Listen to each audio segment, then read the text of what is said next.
Hi everyone, in this video I'll cover ERC20, which introduced the standard for fungible tokens on Ethereum. To understand this standard, you should already have an understanding of the basics of Solidity and Ethereum. If you don't know it, or you need a refresher, you can go to my YouTube channel where I have a playlist covering each, ETH002 and ETH001. So do check it out. Now in this video, we'll cover the problem that Ethereum community was facing and the solution that they came up with, that is the ERC20 standard. We'll also do a walkthrough of the EIP and some standard code implementations. Then we'll deploy an example ERC20 contract on Remix ID. And in the last, we'll do a walkthrough of some popular ERC20 tokens. So let's get started. In very layman terms, ERC20 is a standard interface for fungible tokens. Now, fungible tokens or fungibility means that each token has the same value. For example, one ether would have the same value as the other ether. The example of fungible assets are like fiat currencies,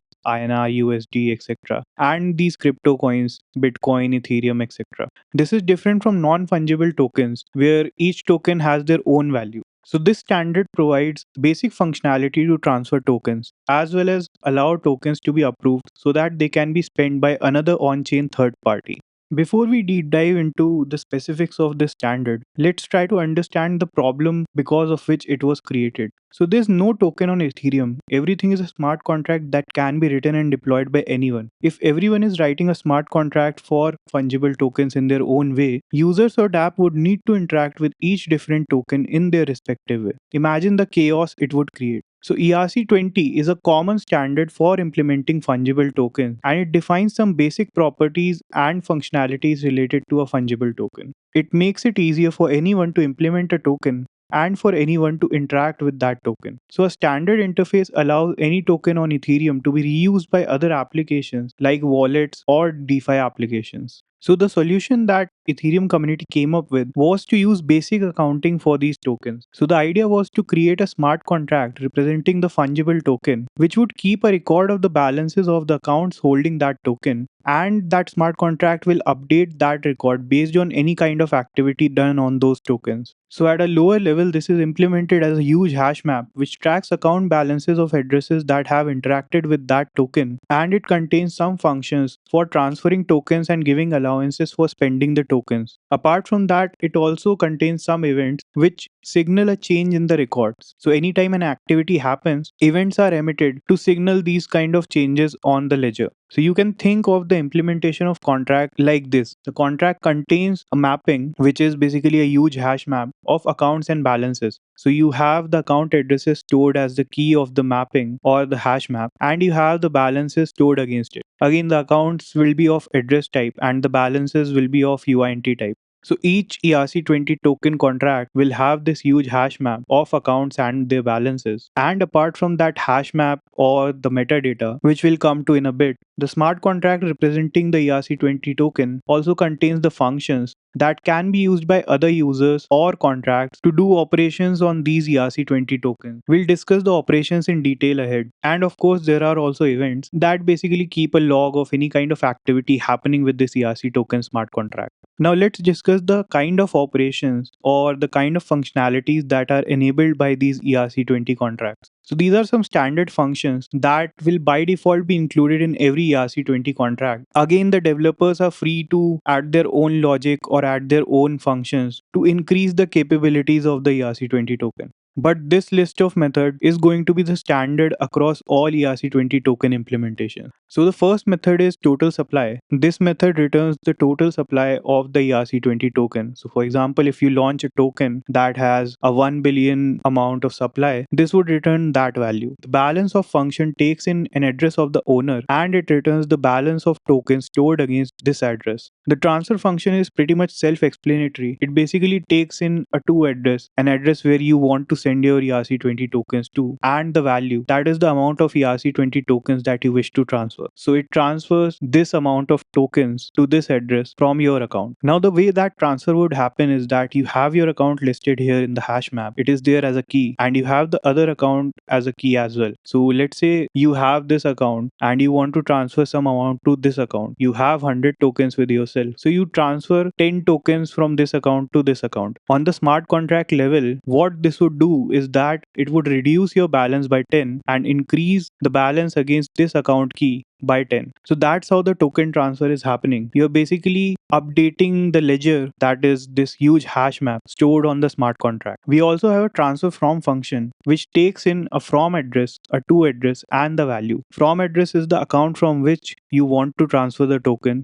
To is the address to which you want to transfer the token, and value is the amount of tokens you want to transfer. As you might have already guessed, this is mostly used for third party transfers where one party is allowed to spend some tokens on behalf of the other, generally seen on DeFi apps. The approve functions give some allowance to the spender. So you have a spender account and you have the value. So you are basically approving the spender account to spend this much value of tokens on your behalf. And using the allowance function, you get the amount of allowance that an account owner has given to a spender. So again, coming back to an example, let's say this account has allowed this account to spend a maximum of 1000 tokens on their behalf. So they can call a transfer from function where they can transfer some amount of tokens which would be less than 1000 tokens from this account to this account. And if you want to check the amount of allowance that this account has given to this account, you will call the allowance function where this account would be the owner and this would be the spender. Now, apart from these 6 functions, we also have some optional functions that add support for metadata of the ERC20 contract. You'll also see this functionality mentioned as ERC20 metadata smart contract in some of the code implementations. So there are 3 functions that return the name of the token, the symbol of the token, and the decimals, like how many decimals does a token have. For example, if you consider Ethereum has 18 decimals. So 1 ether is equal to 10 to the power 18 way. And if Ethereum were to be implemented as an ERC20 contract, you would get the value 18 returned from this function. Now, apart from these functions, we also have 2 events. One is transfer and one is approval. So these events, as I have already mentioned, they create a log of any kind of activity that is happening on the ledger, that is your ERC20 tokens. And there are basically 2 kinds of activity that can take place. One is a transfer of tokens from one account to another, and the other is giving a third party approval for spending XYZ amount of tokens. So you'll see that reflected in the definitions of these events. The transfer event logs the from address, the to address, and the value. So if you are transferring tokens from account A to B and the number of tokens you have transferred is 20, so that would get reflected in this event log. Similarly, with the approval event, you have the owner, the spender, and the value. So if an account A allows account B to spend 20 tokens on their behalf, that would get reflected from this event log. Now, with all that knowledge, you should find it easier to go through this official EIP documentation of the ERC20 token standard. You can check it out at this link. I'll also add the link in the description below. You can read through it for a better understanding of the nuances associated with this standard.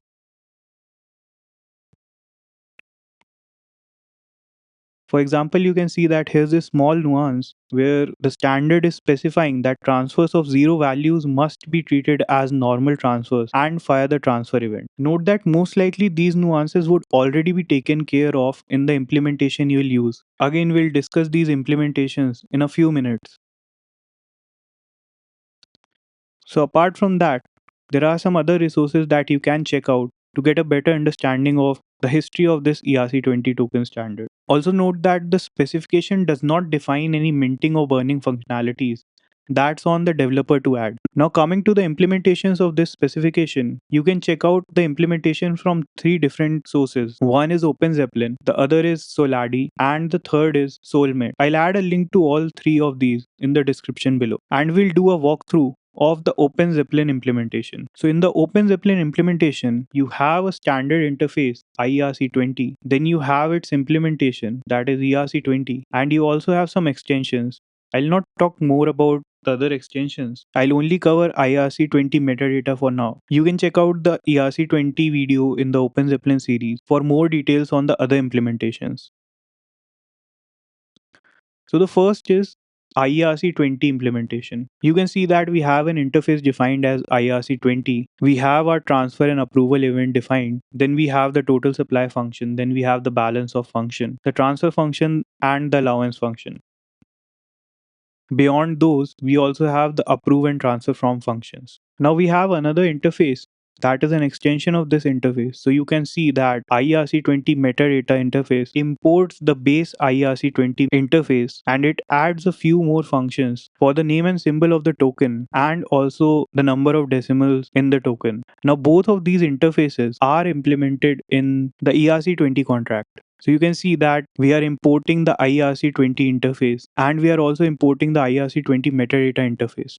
Now, don't worry about these things. Just focus on getting a high level understanding of this implementation. So, in ERC20 contract, basically, we are implementing the IRC20 and IRC20 metadata interfaces, and we have a mapping of account addresses to their respective balances, which are of type UINT256. We also have a two-layered mapping that maps account addresses to account addresses and then to balances. So basically, this would be the owner pointing to the spending address, which again points to the amount of tokens the spending address is allowed to spend. Then we have a UINT256 type variable storing the total supply of these tokens, and we have two string variables for the name and symbol of the token. In the constructor, we specify the name and symbol of the token. So whenever you are deploying an ERC20 contract, you will specify the name and symbol of that token, and that is stored in these variables during the deployment. Then you have the name function, which returns the name of the token, and you have the symbol function, which returns the symbol of the token. The decimals function is hard coded here. So you can change it if you are using some other number of decimals. Basically, you will change this value if you want only 10 decimal places to be there in your token. You can change this to 10. This helps other smart contracts to understand how to treat your tokens. This is basically useful for various DeFi applications where it's important to understand what is the standard value of the token and what is the smallest denomination of the token. Then you have a total supply function which returns the total supply of this token. The balance of function returns the balance associated with a particular account. So basically, you check the value mapped to a particular account address in the balances hash map. The transfer function transfers the tokens from the account that has called this transfer function to the account that is specified here. So the logic is pretty much self-explanatory. Do take a note that this function is calling another private transfer function which is specified ahead in the contract. Allowance function returns the amount spender is allowed to spend from the owner's contract, and it uses the allowances hash map to find that value. Approve function, similar to the transfer function, approves the spender to spend a maximum of a defined amount of tokens on the behalf of the account that is invoking this approve function. Again, as with the transfer function, you'll note that it calls a private approve function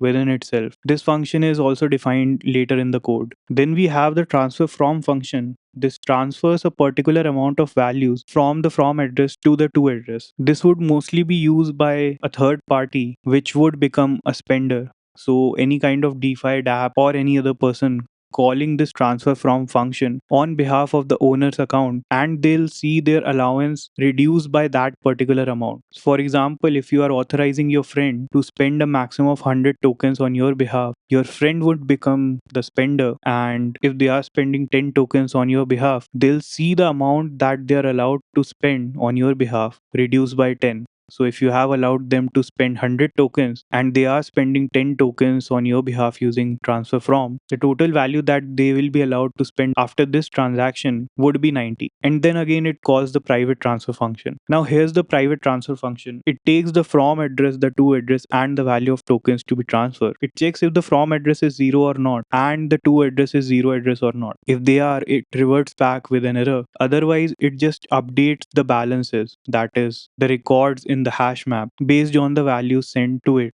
Then we have the update function, which takes in a from address, a to address, and the number of tokens to be transferred. It checks if the sending address or the from address is 0 address or not. If that is the case, then that means new tokens are being minted, and the number of tokens that are being minted are added to the total supply count of the tokens. If the from address is any other address, a simple check is done where you get the balance associated with that from address and do a simple check of whether the value they are trying to transfer is more than the number of tokens they have in their account. If that is true, you revert back with an error. Otherwise, you simply modify the balances. So the balance of from address gets reduced by the number of tokens that they are trying to transfer. Next, we check if the to address is a zero address or not. If that is the case, we are basically saying that we are burning these tokens. We are putting them out of the circulation supply. So if we are burning the token, we have already reduced them from the balance of the from address, and will also reduce the total supply by the number of tokens we are trying to burn. And if we are not trying to burn the tokens, we are obviously sending it to some other account. So we'll increase the balance of the to address by the same amount of tokens, and then we'll emit a transfer event corresponding to these values. And then we have these mint and burn functions.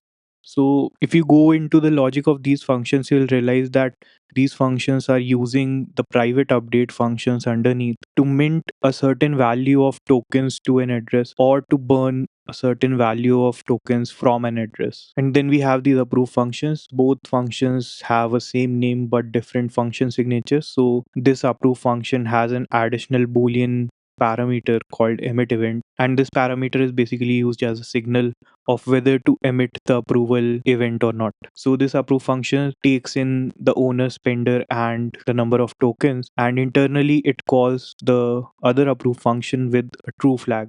So basically it's saying that you take these values, do the job, and emit an event. Now the main approve function, it checks if the owner or spender addresses are zero addresses or not. If that is the case, reverts back with an error. Otherwise, set the respective allowance. So this line basically allows the spender account to spend a maximum of this value of tokens from the owner account, and then based on the emit event flag, event is emitted. The last private function, spend allowance, this we have seen in another function before. This function spends a certain number of tokens from the owner's account using the spender's account. Again, the logic is very simple. It fetches the current allowance value allowed by the owner to the spender. It does some simple checks like checking if the value that the spender is trying to spend is more than their allowance or not. If that is the case, function reverts back with an error. Otherwise, the spending is done. So what we are doing here is that we are reducing the amount of tokens that the spender can spend from the owner's account by the value that they have already spent. So an example of this scenario would be that you have allowed your friend to spend 100 tokens on your behalf, and they are spending 10 tokens on your behalf. So after they have spent 10 tokens on your behalf, they are allowed to spend 90 more tokens on your behalf. That is the logic here, that you are basically updating the amount of tokens that the spender is allowed to spend from the owner's account after they have already spent some tokens from the owner's account. Now, I hope you have got a decent enough understanding of how ERC20 standards work under the hood. So next we'll deploy an ERC20 token ourselves. I recommend you to go through this solidary code by yourself first before moving forward, and try to look at the logic that I just explained. And once you have done that, we'll deploy our own ERC20 token contract. To deploy our own ERC20 token, we'll use the OpenZeppelin contracts wizard. You can go to their website and you'll find the contracts wizard here. You'll click on that link and you'll get this interface. So you can build different kind of tokens using this wizard. You have some options, so you can play around with that. I have covered this in much more detail in the OpenZeppelin series. So if you want to know more about what these options are, you can check out that OpenZeppelin series. So we'll deploy a very basic version of ERC20 contract. We'll remove everything else. We'll keep the name as it is, and we'll make it mintable and burnable. Now that's done, we'll open this in Remix ID. So we have our contract ready here. We'll compile the contract and then we'll deploy it. So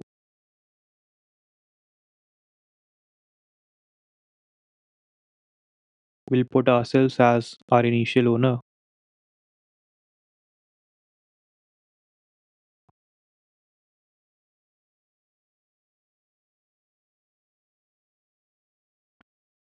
So our contract is deployed successfully. And you can see that we have all of these options to interact with the contract. So this is where an ERC20 standard makes it easy for people to work with fungible tokens on Ethereum, because now this is a standardized template and it gives you a set of function definitions and some other features that you can count on. You can build your own dApps according to that. Otherwise, just think, if everybody were to write their own fungible token contracts, they would have maybe named the mint function differently. Maybe they would have had a different function signature for the transfer function.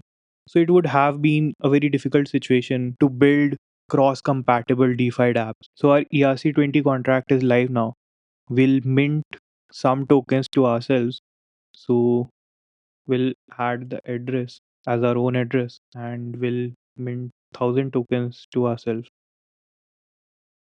So the transaction was successful. Now, if we want to check our own balance, we'll pass in our own address and you can see that we get the value as 1000. So if I change the account, mm, let's say I use the second account and I see the balance here for the second account, I get the balance as 0. So maybe I can send some tokens to this account, and for that I'll use the transfer function. So I'll transfer some tokens to this account, let's say 10 tokens, and I'll transfer it from my previous address. So yeah, that's there. And we are transferring 10 tokens to the second address. I'll hit transact button and now we'll check the balance of this address again. So you can see that now we have 10 tokens in the second account. So we can see that the tokens were successfully transferred. Apart from that, we have other variables like decimal would tell us that this token has 18 decimals. Name of the token. Owner is something that is an additional thing by OpenZeppelin, again covered in the OpenZeppelin series. Check that out for more details. Symbol of the token, and then the token supply. Sorry, total supply. So if I were to mint more tokens, let's say I were to mint some tokens to the second account directly, I'll paste in the address of second account and I'll mint, let's say, 2000 tokens to the second account. So now we'll check the balance of our address because we just minted 2000 tokens to this address.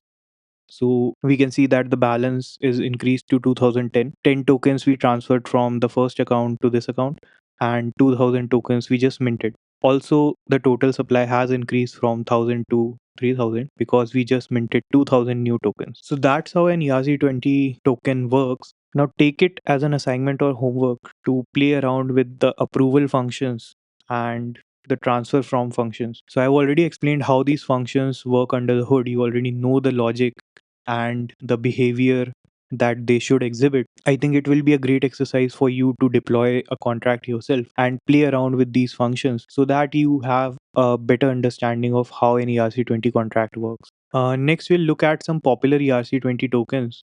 I hope you have not skipped to this part. You have already deployed your ERC20 token, but nevertheless, how can I know? So we'll look at some popular ERC20 tokens and we'll go to this top tokens tab, and first we'll look at the USDT. So this is the USDT token profile, and here in the contract tab you can check out the contract code. Now the best way to understand a contract is actually not start by reading the entire Solidity code, because you'll just want to pull your hair. Start by going through a UML diagram. So this is the UML diagram for the USDT token.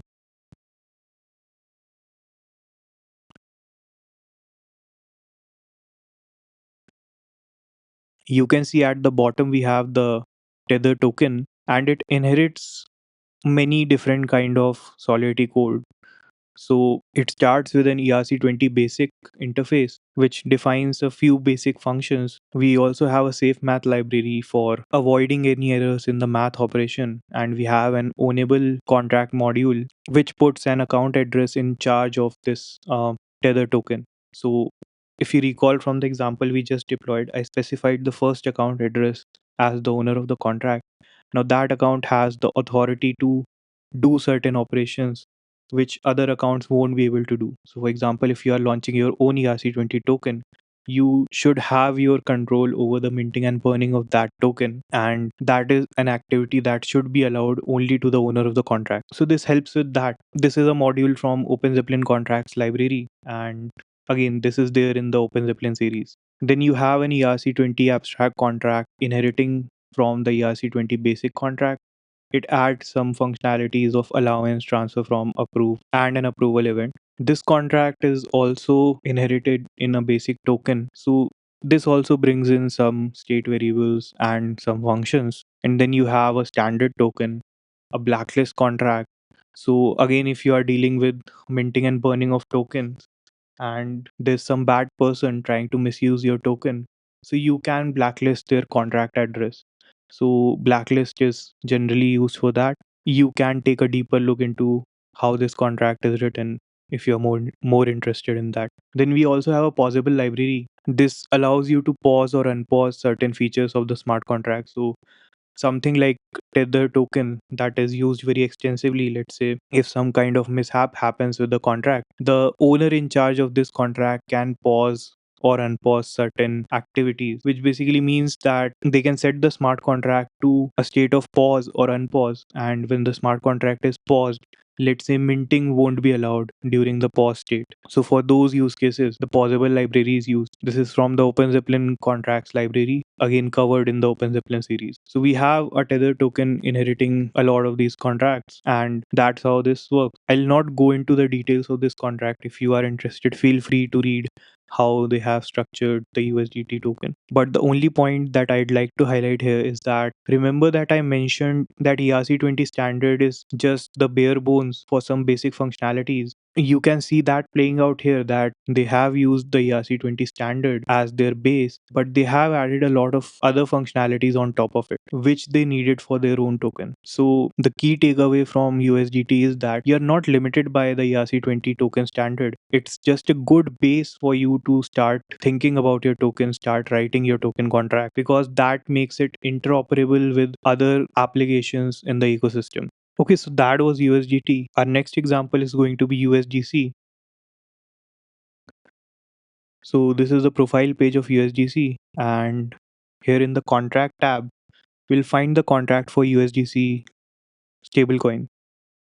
So we'll look at the UML diagram for USDC, and you'll see that it is very different from the one we saw for USDT. The difference is because USDC is using an upgradable smart contract pattern. Smart contract upgradability is a design pattern that was introduced to rectify any errors that might have made it to the smart contract. So you know that smart contracts, when deployed on the Ethereum network, are immutable. You cannot change them. So if you deploy some mistake, it could easily be exploited by any hacker. So you need a way to upgrade your smart contracts and rectify those mistakes. And that's why this upgradability pattern was introduced. I have covered it in detail in one of the videos from OpenZeppelin series. So do check it out if you want to know more about it. On a high level, the USDC contract uses upgradability proxy contract. So this is the proxy contract that we are looking at. You can see that we have an upgradability proxy module, we have admin upgradability module, and these have an implementation address. So this implementation address would contain the address of the actual contract.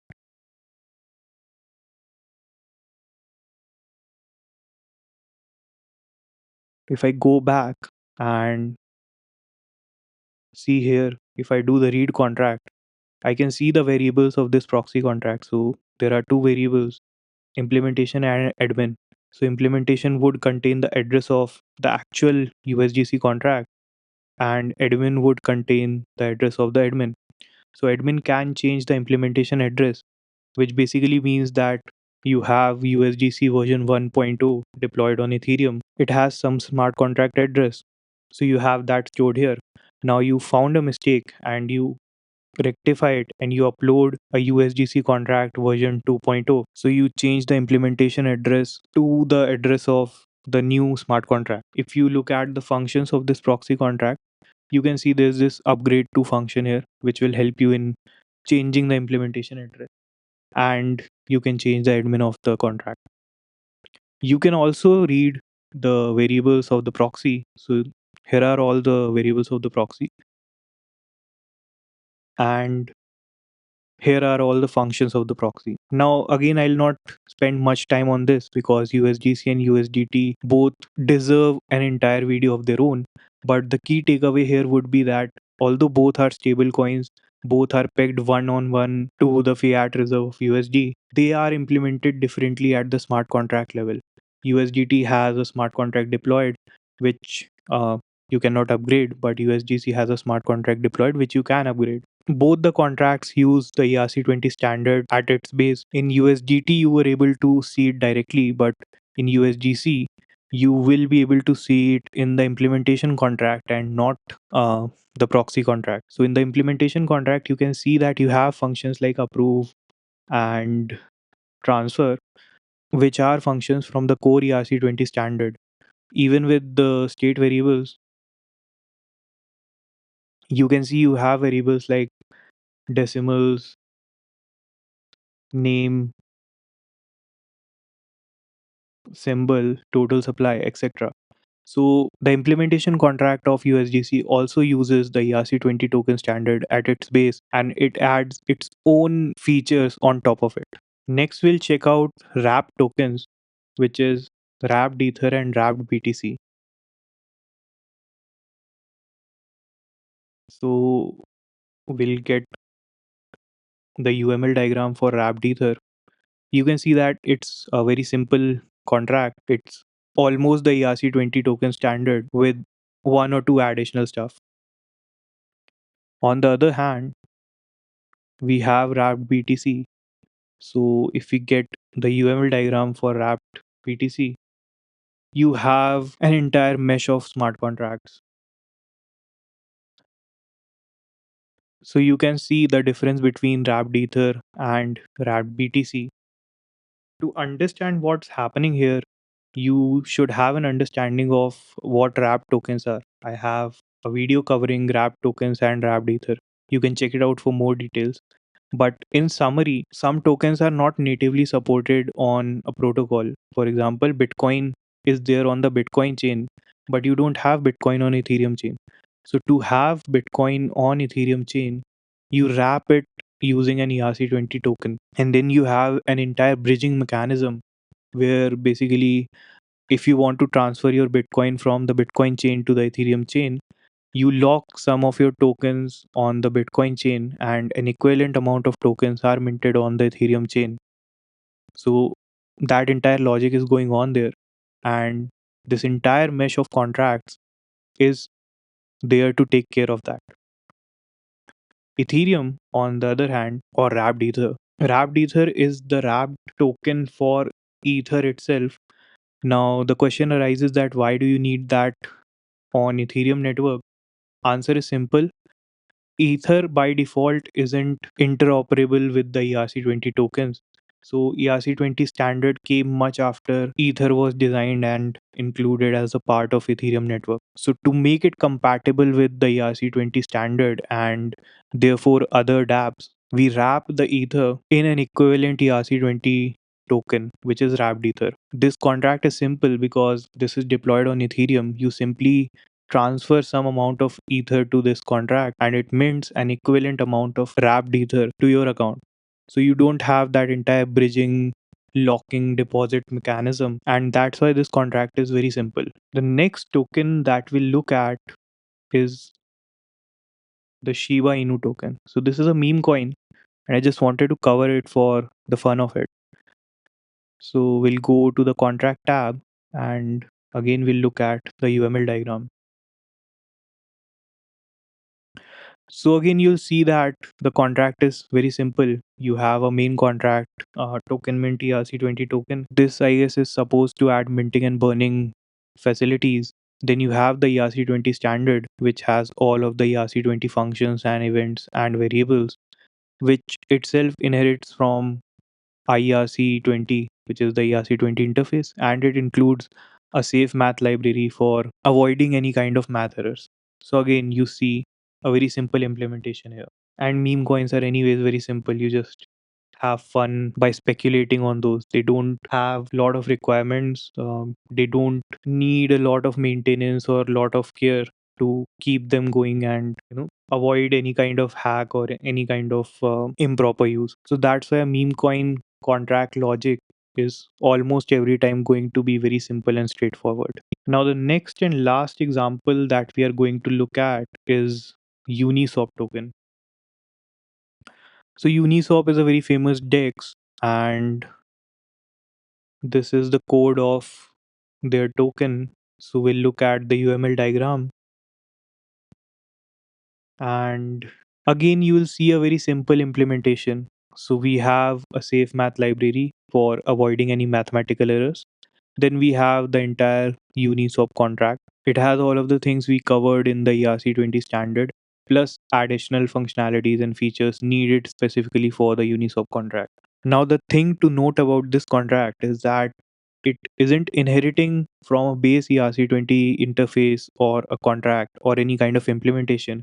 They have baked everything within the same contract. Now, I'm not sure when this contract was deployed, but the takeaway that I'd like you guys to have from this example is that this is sort of a bad practice, because you're mashing everything in a single contract. And if you are a good software engineer and if you have some experience, you would know how bad this is in the long run. So it could be hard to debug, especially considering that smart contracts are immutable. It could be problematic. So the ideal way to implement these things is like we have seen in the other examples. You have a base contract, you have a base implementation, and then you include that in your own contract and add more features. You don't mishmash everything in a single contract. Whoa, so that was a lot to cover. Even I got tired explaining all of those things. But yeah, I think you will have a pretty good understanding of ERC20 tokens along with how they are implemented in real world and some examples. The last thing that is left to cover is the problems or limitations of the ERC20 standard. So ERC20 standard was made for fungible tokens, and it's a no-brainer that it won't work for non-fungible tokens. So that is one limitation of ERC20 standard. And to overcome that, another standard ERC721 was created specifically for non-fungible tokens.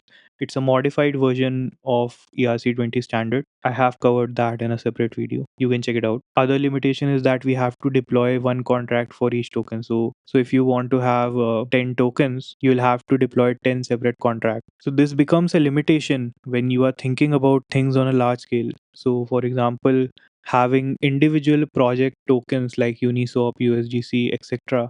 is not really a problem.